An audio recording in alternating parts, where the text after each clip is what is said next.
Hi friends, இன்னைக்கு என்ன tips பார்க்கலாமா? ஒரு வீட்லேயே ஒரு ஏர் கண்டிஷனர் பார்க்கலாம். ஏர் கண்டிஷனர்னு சொல்லலாம், டோனர்னு சொல்லலாம். அதே மாதிரி ஒரு ஃபேஸ் பேக்கும் பார்க்கலாம் ஆயில் ஸ்கின்னுக்கு. என்ன அப்படின்னு பார்த்தீங்கன்னா, மல்லிகைப்பூ இருக்குது பார்த்தீங்களா? அந்த மல்லிகைப்பூவை உதிரியாக வாங்கி வச்சுக்கோங்க, நல்ல முக்காக இருக்கிறதா. அதை நல்லா வெந்நீரில் போட்டு ஒரு 2 மணி நேரம் நல்லா ஊற வச்சிருங்க. அதாவது பூ முழுகிற அளவோட கொஞ்சம் அதிகமாக ஒரு ஒரு கப்பு இருக்குது அப்படின்னு பூவுனா ஒரு 2 கப்பு 3 கப்பு அளவு தண்ணி ஊற்றி நல்லா ஹாட் வாட்டர் ஊற்றி நல்லா அப்படியே ஊற வச்சிருங்க தனியாக கீழே.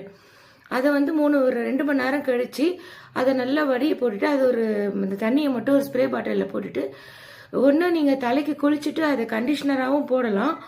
இல்லை அப்படின்னா நீங்கள் எங்கன்னா வெளில கிளம்புறீங்க அப்படின்னும் போது ஒரு ஸ்ப்ரே மாதிரி ஒரு டோனர் மாதிரியும் நீங்கள் தலைக்கு ஸ்ப்ரே பண்ணிட்டு வரலாம். உங்களுக்கு நல்ல கூந்தல் வாசனையாகவும் இருக்கும், அதே நேரம் முடிக்கு ஒரு நல்ல கண்டிஷனராக இது இருக்கும். அதே மாதிரி ஃபேஸ் பேக் ரொம்ப டீப் ஆயில் ஸ்கின் இருக்கவங்க ரொம்ப எந்த பேக் போட்டாலும் சரி, இல்லை மேக்கப் போட்டாலும் சரி, நார்மலாக பவுடர் பூசினா கூட அவங்களுக்கு ரொம்பவே ஆயில் இருக்கிறதுனால ரொம்ப அவங்களுக்கு மேக்கப் எல்லாமே போயிடும். என்ன பேக் போட்டாலும் இதுவும் ஆகாது. அதுக்கு மல்லிகைப்பூவை நல்லா பன்னீர் விட்டு நல்லா அரைச்சிக்கோங்க. அரைச்சிட்டு அதை நல்லா ஃபேஸ் வாஷ் பண்ணிட்டு நல்லா ஃபேஸ் ஃபுல்லாக போட்டுட்டு ஒரு 10 மினிட்ஸ் விட்டுட்டு ஃபேஸ் வாஷ் பண்ணிடுங்க. இந்த மாதிரி 15 days ஒன்ஸ் நீங்கள் பண்ணிட்டு வந்தீங்கன்னா ஆயில் ஸ்கின் நல்லாவே உங்களுக்கு கம்மியாயிட்டு வரும்.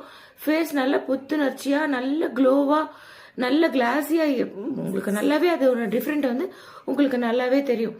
இந்த 2 டிப்ஸுமே இது பண்ணிட்டு வாங்க, சூப்பராக இருக்கும். ட்ரை பண்ணி பாருங்கள். பாய்.